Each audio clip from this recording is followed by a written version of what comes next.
Hi, everyone. On today's Evidence-Based Birth Podcast, we're going to talk about the evidence on warm compresses, the hands-on technique, and the hands-off technique for preventing perineal tears during childbirth.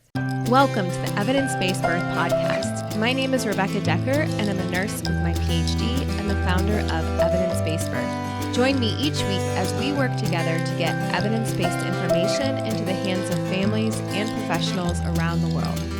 As a reminder, this information is not medical advice. See ebbirth.com/disclaimer for more details. Hi, everyone, and welcome to today's episode of the Evidence-Based Birth Podcast. My name is Dr. Rebecca Decker, pronouns she, her, and I will be your teacher for today's episode. Today, I'm so excited to bring some evidence-based information to you about perineal tears and some new research on 3 different methods that are sometimes used to prevent perineal tears. We're going to talk about warm compresses, provider hands-on, and provider hands-off, and whether the evidence shows they're effective or not for preventing tears. Before we get started, I wanted to let you know that we will be talking about some topics, including tears, severe tears from the vagina to the rectum, and episiotomies. So today's episode is the second in a series we're doing this year called Protecting the Perineum.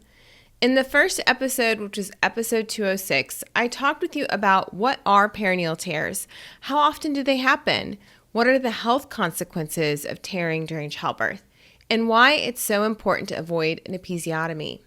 If you haven't listened to that episode already, I'd encourage you to go back and listen to that first before moving forward, because each episode is going to build on the next. In this episode and in future episodes, we'll cover the evidence on ways to prevent perineal tears in birth. You might be listening to this episode on our podcast, but I also wanted to let you know that there is a video of this episode on our YouTube channel. So if you're more of a visual learner, I encourage you to visit and subscribe and watch our podcasts on our YouTube channel instead. And with that, let's get started. So first off, what is the perineum? Well, I've got a model pelvis here with a model perineum, and the perineum is a diamond-shaped area that's between the thighs, and in birthing people, it's going to be the area that is between the symphysis pubis in the front and the rectum in the back. So when we're talking about protecting the perineum, we're talking about protecting the tissue in that diamond-shaped area, and in particular, protecting the tissue that is the space between the vagina and the rectum. As I already mentioned in episode 206, perineal tears, or tears of the perineum that can happen during childbirth, can be rated as first, second, third, or fourth degree. A first degree is the least severe, and a fourth degree would be the most severe. The most important thing for birthing people and providers to do is to lower the risk of severe tears, which are third or fourth degree tears. They're sometimes called OAC tears, because those can have severe health consequences. In episode 206, I talked about the different factors that can decrease or increase your risk of having a third or fourth degree tear and why it's so important to avoid an episiotomy. Now, in this episode, we're going to talk about 3 methods that are somewhat popular and used with the intent of decreasing perineal tears. We're going to talk about whether or not they're effective, and that is warm compresses, hands-on with the provider, or the provider keeping their hands off. So let's talk about warm compresses first. A warm compress is simply a wet, warm washcloth. And when people in research studies are assigned to warm compresses during childbirth, usually they immerse the compress in warm tap water, and then it's held against the perineum during and in between pushes in the second stage of labor. Warm compresses are usually started when the baby's head begins to distend or swell the perineum, or when there's active fetal descent during the second stage of labor. In 2019, a research team led by Magoga et al. Published a meta-analysis about warm compresses. A meta-analysis is when they take multiple randomized controlled trials and combine them into one analysis. So in this particular meta-analysis, there were more than 2,100 participants from a total of 7 randomized controlled trials where they were comparing warm compresses to no warm compresses during birth. And people in the intervention group were assigned to warm compresses just like I described before, where it was held against the perineum while the baby's head was distending the perineum. And the researchers found that with the warm compresses, there was an increased rate of intact perineum. When I say intact perineum, usually what researchers mean by that is that you were able to walk away from the birth with no stitches. So the rate of intact perineum was 22.4% with warm compresses and 15.4% in those without warm compresses. The most important findings, though, had to do with the severe tears and the risk of episiotomy. The researchers found that when all of these studies were combined, there was a significantly decreased risk of third and fourth degree tears. So the warm compress group had a severe tear rate of 1.9%, and the group that did not have warm compresses had a severe tear rate of 5.8%. So it's a pretty significant decline. If you go back and listen to episode 206, we talk about the risk of severe tear. And just to give you some context, in some of the worst rates would be closer to 7%. And some of the best studies have found rates of less than 1% of a severe tear. So by getting it down to 1.9%, that's pretty good.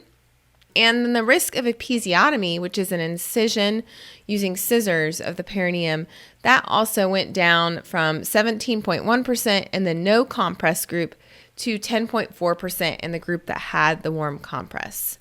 There was another meta-analysis published as a Cochrane review by Ashheim et al. This one was slightly smaller, only had about 1,800 participants from 4 randomized control trials. And they also looked at warm compresses, and they compared it to either hands-off, where the provider's not touching you at all, or no use of warm compress. And they found that warm compresses held against the perineum during the second stage reduced the rate of severe tears by half. And it did not influence the use of episiotomy or the rate of intact perineum. But again, this was a smaller one. So I would say the Magoga one that I mentioned earlier had a larger sample size.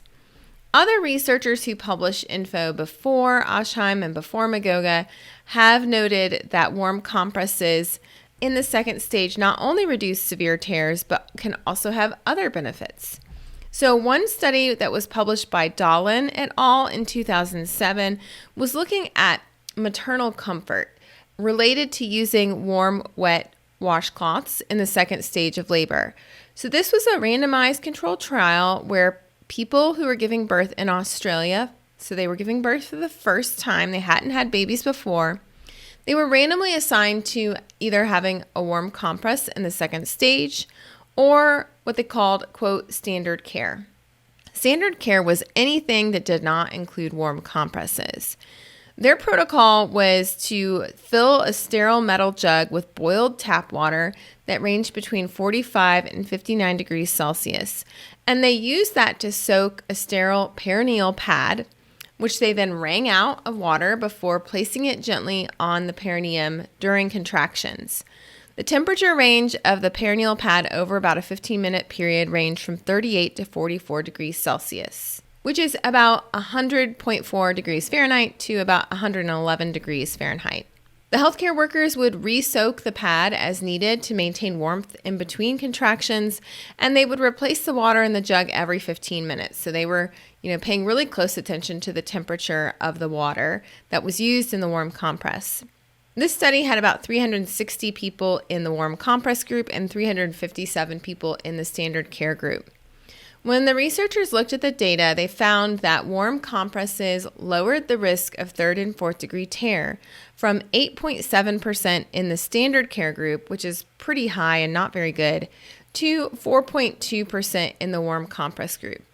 But they also found some interesting findings related to comfort of the birthing person.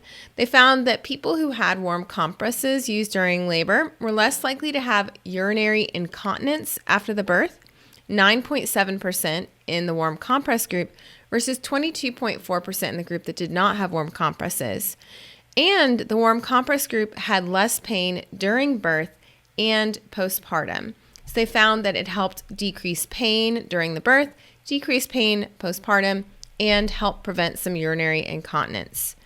Episiotomy rates were about 11% in both groups and did not differ between the groups.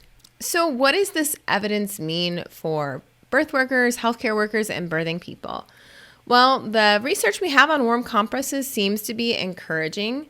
It does seem to significantly reduce the risk of severe tears. There's some mixed evidence on whether or not they prevent episiotomy and increase intact perineum, but one study found a much lower risk of urinary incontinence and lower pain during birth and postpartum. Therefore, because of these findings, the use of warm compresses should be routinely offered to birthing people for their comfort, since there is no risk and only the potential for benefit for lowering severe tears. One study by Healy et al.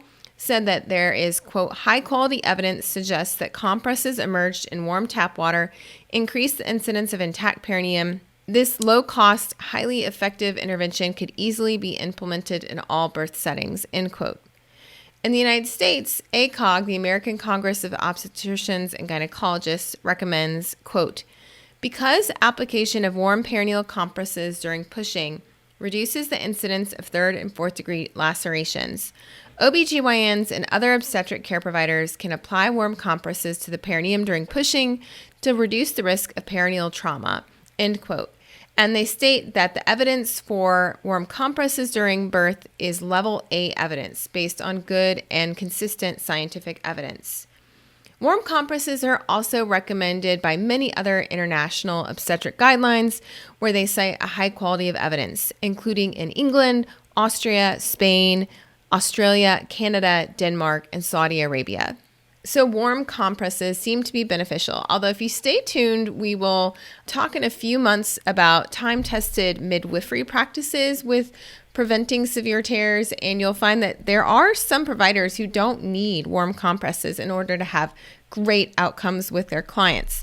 But you'll have to wait a couple months till we get to talking about midwifery practices for you to learn more about that. Okay, so the evidence on warm compresses seems pretty clear. Now we're going to move to something that's a little bit more confusing, and the evidence is a little bit more mixed, and that's the evidence on hands-on versus hands-off. So the traditional obstetric management of the perineum during the second stage of labor by OBGYNs includes something that's called a hands-on technique. A hands-on technique is also sometimes referred to as guarding, where the provider uses their hands to support the perineum and or the fetal head while you're pushing your baby out. However, there has been some research published. We'll talk about the effectiveness of hands-off care. Hands-off care is also called hands poised, where the hands are close by, but not being physically touching unless there's a necessary reason for it. So hands-off is when the attendant is not touching the fetal head or the perineum at all, or they only apply very slight pressure on the fetal head to avoid a super rapid birth of the baby's head. So you don't want to have a rapid expulsion of the baby's head because that can also increase the risk of severe tears. So the first randomized study looking at the effect of hands-on versus hands-off was published in 1998. And they compared hands-on versus hands-off, found no difference between the two techniques, and ever since then there's been a trend among midwives to use hands-off or hands poised rather than hands-on and guarding. And you'll see that the midwives can use different methods depending on how they're trained, but in general, OBGYNs tend to have hands-on during the birth, midwives tend to have hands-off, although that's not a strict rule. And in general, that's what you see in practice. So now we have a lot of research on this, and the research is a little confusing, so bear with me as I kind of dig down into the details. The first study I want to talk with you about is a meta-analysis that was published by Huang et al. In 2020. In this study, they combined 9 randomized controlled trials with more than 7,000 participants and 8 non-randomized controlled trials with nearly 38,000 participants. These studies came from all over the world, but mostly in China. So 12 of them came from China, 1 in the United Kingdom, 2 from Iran, 1 in Australia, and 1 in Norway.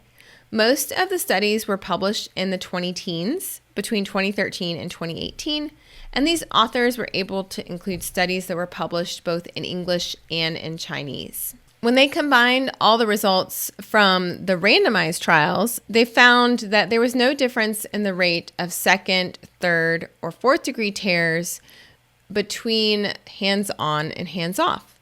They also found no difference in the length of the pushing phase, how long it took you to push your baby out. They did find, though, some benefits related to hands-off.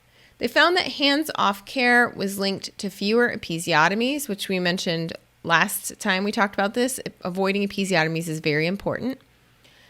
Hands-off was also linked with a higher rate of intact perineum and less pain in the perineum. But there was a trade-off. There were some more first degree or the least severe kind of tears in the hands-off group. The results from this meta-analysis agreed with earlier meta-analyses and studies that have also found that hands-off, hands poised, lowers the risk of having an episiotomy and does not increase the risk of severe tears. When they looked only at the non-randomized controlled trials, the results were similar, except that they also found an additional benefit to hands-off, and that was fewer second-degree tears. There are a couple quotes I want to share with you from this study. One of the quotes was, "Hands-off poised technique requires the midwife's close attention to watch the perineum. This means midwives should recognize the signs of rapid expulsion and take measures to slow down the expulsion in time. For the less experienced midwife, hands-off poised technique can be a hard task. Therefore, more training programs and theoretical education is needed to qualify practicing midwives." End quote. They also mentioned that because the studies had very different methods, they suggest that further evidence is needed to confirm these findings. They also have a suggestion as to why hands-off was beneficial. So they said, why is it that our hands-off technique seemed to be protective against perineal trauma? They said, quote, "Several explanations for this finding are possible. Firstly, hands-off poised technique allows the gradual extension of the perineum by not exerting manual pressure on it, which may help to distribute the perineal tension over a larger area, thereby preparing the perineal tissue to accommodate the fetus at crowning. Secondly, the absence of additional pressure on the perineum could prevent perineal ischemia." Side note, ischemia means low oxygen. "It has been reported that perineal ischemia may make the perineum more vulnerable to severe perineal tears." End quote. So they basically concluded that hands-off is more protective and is safe to use. Another meta-analysis was published the year before by Pierce Williams in 2019. They had a smaller meta-analysis with 5 randomized controlled trials, and they found no difference between hands-on or hands-off in the rate of severe perineal tears, intact perineum, first, second, or fourth degree tears. But they did find that hands-on was linked to more third-degree tears, 2.6% versus 0.7%, and hands-on was linked with more episiotomies, 13.6% versus 9.8% than hands-off. They said in their study, quote, "Given no benefit and potential harm associated with the hands-on technique, we suggest caution in its use," end quote. I wanted to share a couple of observational studies with you about the effects of training providers on perineal support techniques. There was one study looking back in time in the United Kingdom at a hospital and its labor and delivery staff. This study was published by Naidu et al. In 2017. And in this study, they trained all of their labor and delivery staff in the hands-on technique to support the perineum. And they looked at the results before and after the training of the providers. The training consisted of theoretical lectures on the diagnosis of severe tears, the technique of perineal support, the appropriate technique to perform an episiotomy when it's necessary, and practical hands-on training in perineal support on a model. After that, they supervised hands-on training on people who were giving birth and were in the second stage of labor. The technique that they trained their providers on consisted of placing the provider's non-dominant hand on the advancing head to slow down the delivery of the head during the last part of the second stage at crowning. At the same time, the dominant hand was used to support the perineum, using the thumb and index finger to squeeze lateral parts of the perineum towards the midline, and the folded middle finger was used to press against the perineal body to reduce pressure on it. This support was continued during the birth of the head and the shoulders. During the delivery of the head, they trained the providers to instruct the birthing person to stop pushing and allow the delivery to progress by uterine contractions with a view of achieving a slow, controlled delivery of the head. And then the perineal support was maintained during the delivery of the shoulders. Over a 3.5-year time span at this hospital in the United Kingdom, more than 11,000 people gave birth, and before they did the training, the rate of third and fourth degree tears was 0.9%. After the training, it went down to 0.3%. So overall, this hospital was having very good outcomes, even though they were using the hands-on training that other researchers have found not to be helpful. And this just goes to show you that it's always important to look at what were the rates of perineal tears. And there are some providers who are very, very skilled in lowering the risk of severe tears. We're going to talk more about that in a couple episodes when we get to time-tested midwifery techniques. There was another interesting study published in 2017 by Mizrachi et al. They were looking at more than 15,000 births attended by midwives, and all of the midwives in the study used a hands-on technique. They found that the more experienced the midwife was, the lower the rate of severe perineal tears. And each additional year of experience was associated with a corresponding decrease in the risk of their clients having severe perineal tears. And so this is consistent with the other study I just talked about, showing that experience and hands-on care can improve outcomes. So what does this all mean? It's a little confusing because I just told you earlier that hands-off seem to be better, but these two observational studies found pretty good outcomes with hands-on. So I think that this practice is still controversial, and whether or not we should use hands-on or hands-off is still being debated. It's true that randomized controlled trials have found that hands-off can lead to lower episiotomy rates and may also lead to higher rates of intact perineum and less pain in the perineum during birth and postpartum. Hands-on has been associated with higher rates of episiotomy and higher rates of severe tears. Overall, hands-on versus hands-off is still being debated, but I think the evidence is leaning more towards hands-off being more protected.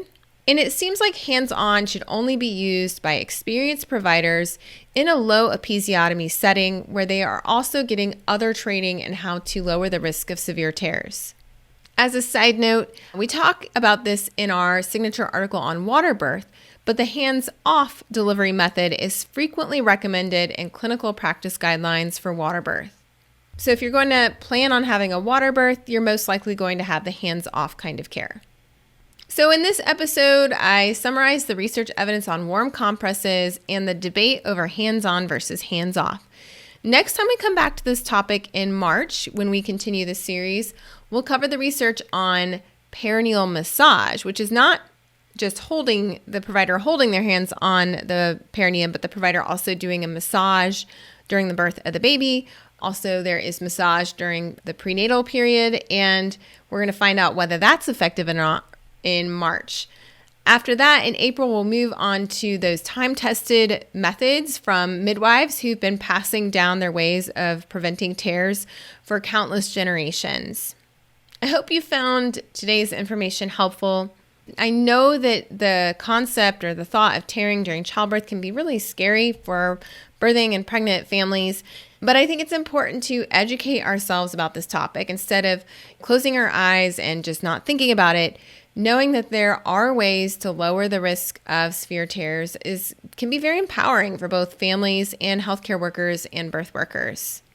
If you really want to dig into this topic right away and you don't want to wait, you are welcome to check out our evidence-based birth professional membership, where we have an in-depth class about this topic. And we also cover protecting the perineum in the evidence-based birth childbirth class. So you can find a class near you by going to evidencebasedbirth.com/childbirth class. I'd love to hear your thoughts and comments. If you follow us on Instagram, make sure you go to our post about the research on this topic from today's episode and join the conversation about what are healthcare workers using in clinical practice near you, hands-on versus hands-off. I'm really curious what you see used more often and if you see good outcomes with either method. All right, everyone, thanks again, and I'll see you next week. Bye. This podcast episode was brought to you by the book Babies Are Not Pizzas. They're Born, Not Delivered.